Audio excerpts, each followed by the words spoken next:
Shalom. I want to share with you our collaborative experiences, one of many between Walter Reed and Hadassah University Medical Center at Mount Scopus. I'd like to begin by bringing your attention to a Phase 2 prospective study that was done by Dr. Bilchik, addressing the question of should we or should we not do sentinel lymphatic mapping for colon adenocarcinoma. This is his data with permission. Total lymph nodes identified in his cohort were 15 and 3 sentinel nodes. You'll notice a striking difference between patients with colon adenocarcinoma and those with rectal cancer in terms of the sensitivity of sentinel lymphatic mapping for colorectal carcinoma. Utilizing blue dye only in patients who had either in vivo or ex vivo was a mixed group, and they ultra-staged with step sectioning, cytokeratin immunohistochemistry, and RT-PCR. And you can also see that he has a very acceptable false negative rate of 7%. The only independent predictive factor for false negatives in this patient series was a replacement of the node with tumor, which stands to reason. To summarize his results, his overall sensitivity for colon carcinoma was 75%, but significantly lower in rectal carcinoma, questioning the utility of this technique for rectal adenocarcinoma. 50% of his false negatives were tumor-replaced nodes. Upstaging, 11%, that was regarded as clinically meaningful. Overall, upstaging was 28%. And at 2 years of follow-up, he showed a significant difference in recurrence in patients who were negative by standard, as well as ultra-staging utilizing immunohistochemistry and RT-PCR when compared to those with positive findings for micrometastases. Before I present the results, I owe a debt of gratitude to my friends and colleagues at Hadassah, Dr. Aviram Nisan, Professor Freund, and Professor Peretz. This was a collaborative undertaking asking a simple question that is surgically relevant, and that is, should we do sentinel lymphatic mapping for patients with colon adenocarcinoma? And does it provide a significant upstaging in patients who have conventional pathological staging? So by the time we undertook this study, there really wasn't a randomized trial that asked the question of does sentinel lymphatic mapping and staging colon cancer provide significant upstaging in terms of accuracy of pathology. So we had a simple purpose, and that is to compare in a randomized trial patients who undergo conventional pathological assessment versus those who undergo conventional pathologic assessment in addition to sentinel lymphatic mapping and immunohistochemistry assessment of step sections. So the inclusion criteria are very simple. Patients who have localized disease and have biopsy-proven adenocarcinoma and who can consent. The exclusion criteria are shown. This was a study that conducted over a period of 4 years. 175 patients were enrolled, 162 met all the criteria, comparing standard versus standard plus sentinel lymphatic mapping, which was done on an ex vivo basis, subserosal, peritumorable, and utilizing 1% lymphozurin. We judged the volume of the blue dye according to the size of the tumor as published previously, half a cc per centimeter of tumor. We utilized ex vivo technique because we thought it lent itself neatly to standardization of both specimen handling as well as pathological assessment. We regarded, by definition, sentinel nodes and those that were blue within the first 5 to 10 minutes of injection, and regarded a sentinel node positive that had both cytologic and morphological features consistent with carcinoma in isolated tumor cells or tumor cell clusters. This is a debatable point we can discuss if time allows. Our primary endpoint was simple, and that is upstaging. We powered the study to 80% to show a 25% absolute upstaging increment in the study arm. We focused this effort principally after assessing the literature. There's a lot of problems in the literature in terms of quality. We focused heavily in both surgical and pathological quality in this trial. We utilized experienced surgeons, 6 surgeons at 5 medical centers in 3 countries who had formal instruction with 6 to 12 learning cases and had to demonstrate their proficiency before enrolling patients in the study. We had regional study directors from a surgical standpoint and regional pathology directors to ensure both H&E, step section, and immunohistochemistry quality control. We had a regional review as well as a blinded centralized pathology review at the end of the study. And that blinded pathology review that was done on a centralized basis was important because in about 8 out of 87 patients it showed changes. The changes are shown here. Not all of them are meaningful, obviously. We found in one isolated tumor cells in terms of cell clusters, and then you can read the rest. There were 5 negative controls, all of which were negative. This shows you the quandary that sometimes our pathology colleagues face in terms of assessing whether something is truly positive or not. Knife carryover effect is one where you use the same blade to cut the tumor as you do to cut the node.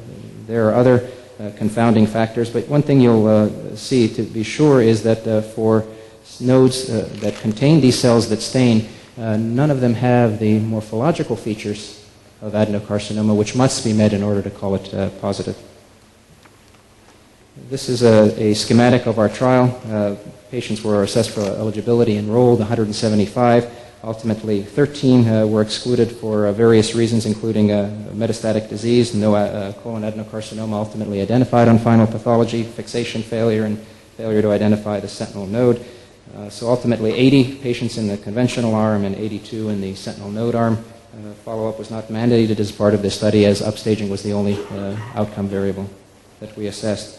We assessed for standard patient tumor and surgical treatment-specific characteristics that showed balance between groups. Most tumors were in the right colon and sigmoid colon. Most patients went open and segmental rather than greater than segmental resection. Most patients had T3 disease, 2/3, and 35% were node positive by conventional techniques. Interestingly enough, we thought that the sentinel node group would have a greater number of nodes assessed. That did not pan out. The mean number of nodes for the entire study was 18, suggesting that when you look, people perhaps will perform better. Mean number of positive non-sentinel nodes is shown. The mean number of sentinel nodes in this study was 2.7. I'll get to that in a moment. This is a schematic here that shows you the distribution and the results of the study. So you have conventional, and you have sentinel node according to the randomized groups, the control versus the sentinel node, showing a significant upstaging of 19% when you consider our predetermined definition. When you exclude tumor cells that are isolated or in cell clusters that are less than 0.2 millimeter, that significant difference is abolished, and the node positive rate is the same. Now you want to look and see whether perhaps we provided any clinical meaning to the upstaging. And if you look at the treatment arm and the node negative group, the upstaging that was clinically meaningful was 11%. 6 of these patients actually had sentinel nodes that were positive for metastases that were greater than 0.2 millimeters and apparent on H&E evaluation of the step section. 15 patients in the node negative group had isolated tumor cells, so perhaps the clinically meaningful upstaging rate is 11% and not the 19% based on a predetermined definition. This shows you the distribution of disease that still remains an open question in terms of what it means. Isolated tumor cell showing cytoplasmic membranous staining that's characteristic by morphological criteria for colon adenocarcinoma cell clusters. Here, micrometastases, macrometastases. So in terms of the study arm, the successful identification rate is consistent with the literature, 98%. Node positive, 26 patients, 32%. Node positive by H&E and IHC, 57%. The accuracy was 90%, consistent again.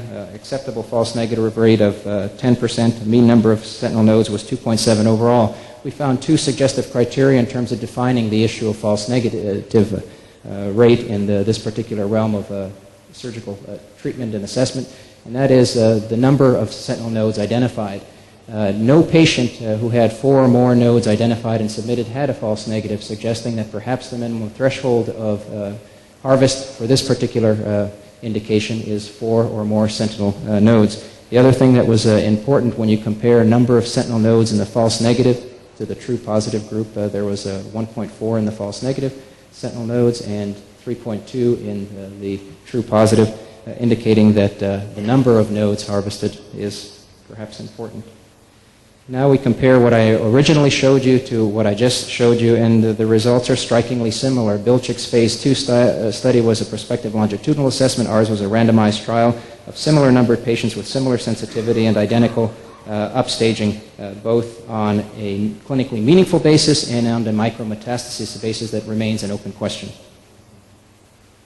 So what can we summarize from the trial? We have an upstaging based on a predetermined definition of 19%. There was no difference, however, in node positivity when you exclude these small tumor deposits.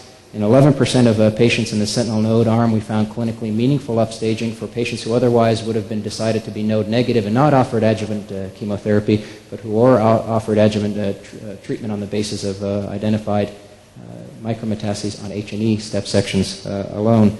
The number of sentinel nodes harvested appears to correlate with your false negative rate, and in training surgeons and pathologists to assess and cooperate in this particular undertaking, perhaps that number should be emphasized.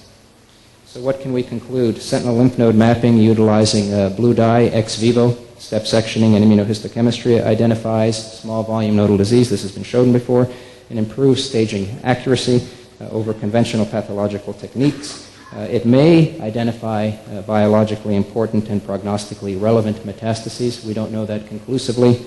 And so what is the next question? The clinical importance of sentinel node deposits awaits further trials, as this trial was only designed to assess the issue of upstaging, not the biology of the disease per se. So what next?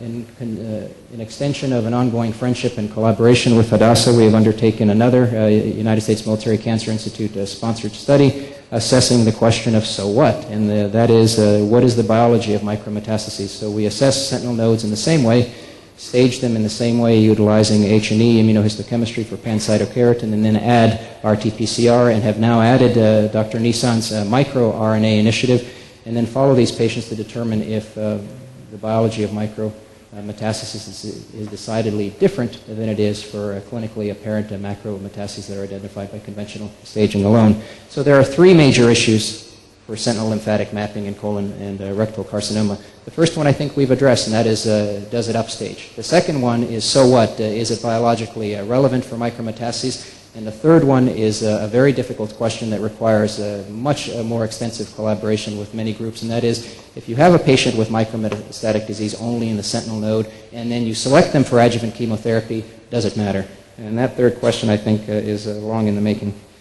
The one thing that I'd like to emphasize is studies such as this, particularly when it involves two important elements of surgical techniques and pathological diligence. A cooperative approach is imperative, not only in terms of maintaining surgical consistency and quality, but also in terms of maintaining the thoroughness of pathological inquiry. And this is true, to be sure, that field trials are indispensable. They will continue to be an ordeal. They lack glamour. They strain our resources and patience. And they certainly protract the moment of truth to excruciating limits. To the